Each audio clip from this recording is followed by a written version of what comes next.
Okay, let's talk about chapter 34. As you recall, the end of 33 is when Tara took the drive with Sean, and Sean basically threatens Audrey's life. And so now in 34, we find Tara telling her dad that there's a problem and that Sean needs to be dealt with. And of course, her dad, being the difficult person he is, demands proof. It's just ridiculous. It's,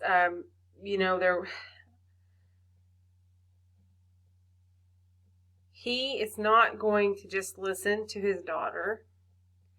He's going to take up for his son, the daughter who left the family to go to school, versus the son who has stayed with the family and has worked the family business. He demands proof. She offers her journals, but she says she doesn't have them. And then she reminds him, and Mother's sitting there as well, that they had seen the abuse. They had seen it, that they are not clueless to this.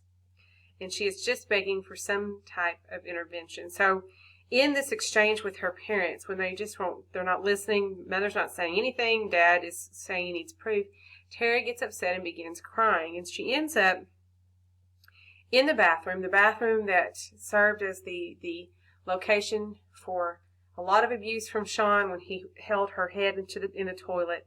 She ends up back in that bathroom crying and looking in the mirror. On 285, about midway through, she says, "I had to strangle the sobs quickly. Dad would never take me seriously if I couldn't. So I stopped the bawling using the old method, staring my face down in the mirror and berating it for every tear. It was such a familiar process that in doing it I shattered the illusion I'd been building so carefully for the past year. The fake past, the fake future, both gone." Remember, at some point, she sort of came to believe that everything was going to be okay in her family and that her past was not as troublesome as she had maybe once believed. And now she realizes that, it's all bad and it's always been bad. And so she's looking in a mirror. So this chapter is a key, critical chapter in the whole narrative of Tara's life.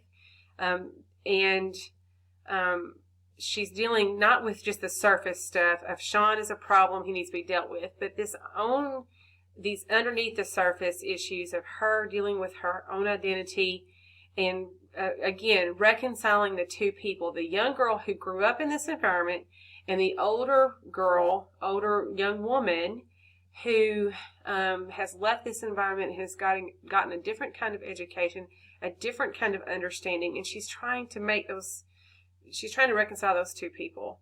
And so the mirror serves as a way for her to reflect and to do this. So at the bottom of 285, she's talking about how she thinks it's the same face in the mirror that she's always seen. At the bottom of 285, it says, "Except it wasn't. This face was older and floating above a soft cashmere sweater. But Dr. Carey was right. It wasn't the clothes that made this face, this woman, different. It was something behind her eyes, something in the set of her jaw, a hope or belief or conviction that a life is not a thing unalterable. I don't have a word for what it was I saw, but I suppose it was something like faith." So the chapter is called "The Substance of Things," which the Bible says faith is the hope, the substance of things hoped for, the evidence of things not seen. So Tara has not experienced maybe a pleasant life. She has not experienced family support, but she still manages to have hope for these things, even then. So she determines that she's going to go back and go and try to get Dad to just put this off to the next day. But she gets out there and realizes that Dad has called Sean and that he is on his way over. So can you just imagine? We know how Sean is. We know how volatile he is. Knowing that he is coming over with the knowledge that she has basically told on him. Okay? So he gets there and he comes in and sits beside her on the couch and drops a bloody knife into her hand. Now, pay attention to the bottom of 286, about 3 breaks up from the bottom. "If you're smart, Siddle Lister," Sean said, "you'll use this on yourself. because it will be better than what I'll do to you if you don't. That's uncalled for, Mother said. Can you believe it? He just threatened her in front of his parents. The fact that he gets away with this with just a little slap on the wrist should have been enough for Tara to understand right then that this is not going anywhere. Look at the bottom of 286. I gaped at Mother, then at Sean. I must have seemed like an idiot to them, but I couldn't grasp what was happening well enough to respond to it. I half wondered if I should return to the bathroom and climb through the mirror, then send out the other girl, the one who was 16. She could handle this, I thought. She would not be afraid like I was. She would not be hurt like I was. She was a thing of stone with no fleshy tenderness.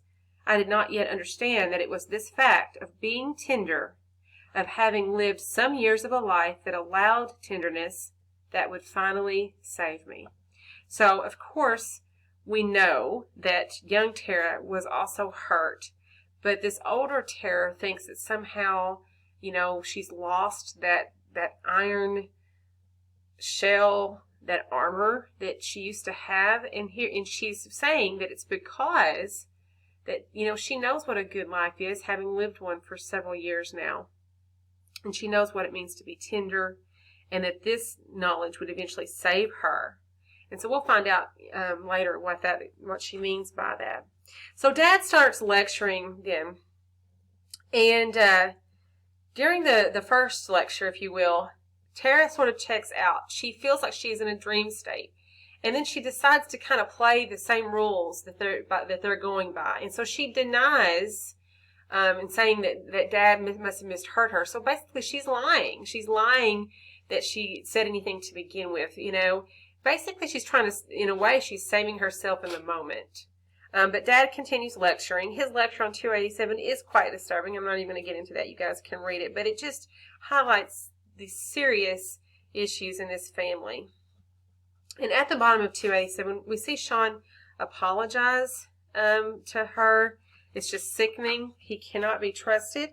At the bottom of 287, he says, I don't know what you said to Dad tonight, top of 288, but I can tell just by looking at you that I've hurt you, and I'm sorry. We hugged. We laughed like we always did after a fight. I smiled at him like I'd always done, like she would have done, but she wasn't there, and the smile was a fake. So at least she is kind of finally coming around and understanding that this cannot go on anymore.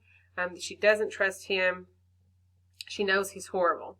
She later learns that he had killed his purebred German Shepherd in his rage, and then brought that knife to the meeting.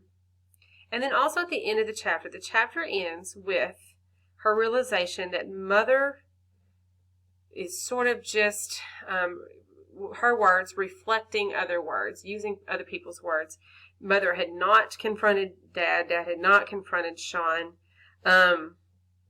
And that Mother basically says what she thinks her audience wants to hear in the moment. So she kind of appeased Tara through the emails for a while and then did nothing about it. And so Tara realizes that she is truly alone in this situation.